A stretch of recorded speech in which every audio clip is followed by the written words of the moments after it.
Assalamualaikum warahmatullahi wabarakatuh. Alhamdulillahilladzi hadana li hadza wa ma kunna linahtadiya laula an hadanallah. Asyhadu an la ilaha illallah wahdahu la syarikalah wa asyhadu anna Muhammadan abduhu wa rasuluh la nabiyya ba'dah. Sahabat beriman yang dirahmati Allah, syukur alhamdulillah kita masih bisa berjumpa lagi di channel ini. Besar harapan dan doa saya, semoga sahabat semua selalu diberikan kesehatan, dimurahkan rezekinya, dan dipanjangkan umurnya. Amin, Allahumma amin. Setiap muslim harus memiliki kemampuan dalam membaca Al-Quran dengan baik dan benar. Apalagi Al-Quran merupakan pedoman hidup penting bagi seorang muslim. Pembelajaran cara membaca Al-Quran pun sebaiknya dilakukan sejak usia dini. Dengan begitu, anak bisa melafalkan ayat-ayat suci Al-Quran dengan lancar dan fasih ketika menginjak usia dewasa. Lalu, bagaimana cara mengajari anak membaca Al-Quran dengan baik dan efektif? Apalagi di tengah kesibukan bekerja para orang tua, terkadang menyempatkan waktu untuk mengajar anak merupakan hal yang sulit. Biar pola pengajaran membaca Al-Quran anak berlangsung dengan baik, ada 5 metode yang bisa diterapkan, yakni pertama, memberi contoh. Cara mengajari anak membaca Al-Quran bisa berlangsung secara efektif ketika memperlihatkan contoh secara langsung. Contoh seperti apa? Sebelum mengajari anak, orang tua juga harus membiasakan diri terlebih dulu untuk membaca Al-Quran secara rutin dengan benar. Hal ini membuat si kecil menjadi terbiasa dalam mendengarkan lantunan ayat-ayat Al-Quran. Kedua, membuat jadwal rutin. Cara mengajari anak membaca Al-Quran selanjutnya adalah dengan menetapkan jadwal secara rutin. Terkait pemilihan jadwal ini, pastikan waktu yang dipakai tidak terlalu membebani anak secara fisik. Merujuk pada kebiasaan orang-orang tua dulu, waktu terbaik mengajak anak mengaji Al-Quran adalah setelah sholat maghrib. Ketiga, memanfaatkan teknologi. Metode berikutnya dalam cara mengajari anak membaca Al-Quran secara efektif adalah dengan memanfaatkan teknologi.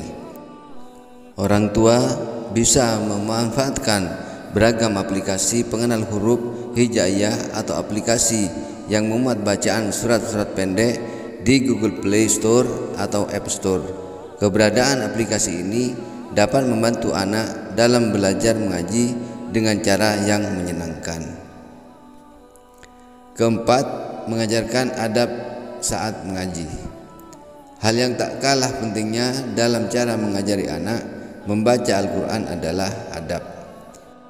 Anak perlu mengetahui bahwa Al-Quran merupakan kitab suci bagi setiap muslim. Oleh karena itu, setiap muslim pun harus menjaga perilakunya ketika bersentuhan dengan Al-Quran. Lalu, adab seperti apa yang harus diperhatikan ketika mengajari anak membaca Al-Quran? Ada hal-hal yang harus diperhatikan, yakni dalam kondisi suci dan menutup aurat, membaca di tempat yang bersih, menghadap kiblat, mengawali membaca Al-Quran dengan bacaan ta'awud dan basmalah.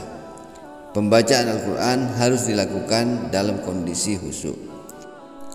Dengan mengajarkan adab tersebut, anak bisa mengerti bahwa Al-Quran bukanlah kitab biasa.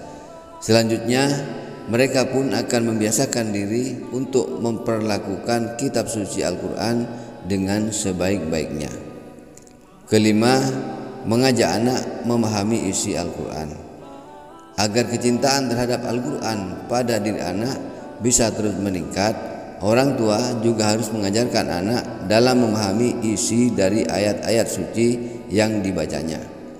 Hal ini sangat penting karena bisa menjadi sarana pembelajaran anak dalam menerapkan isi Al-Quran dalam kehidupan sehari-hari.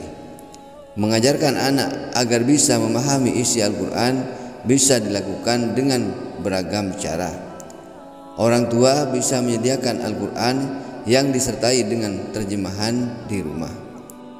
Tak cukup sampai di situ saja, orang tua juga harus banyak mengikuti kajian yang bisa menambah pengetahuan dalam pemahaman isi Al-Quran.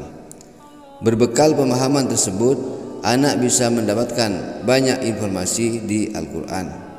Mereka dapat merasakan keindahan yang ada pada penulisan redaksi ayat-ayat Al-Quran. Selanjutnya, anak bisa memperoleh motivasi lebih untuk bisa membaca sekaligus mendalami isi Al-Quran. Demikianlah 5 tips cara mengajari anak membaca Al-Quran dengan baik dan efektif. Demikian yang dapat saya sampaikan pada kesempatan kali ini.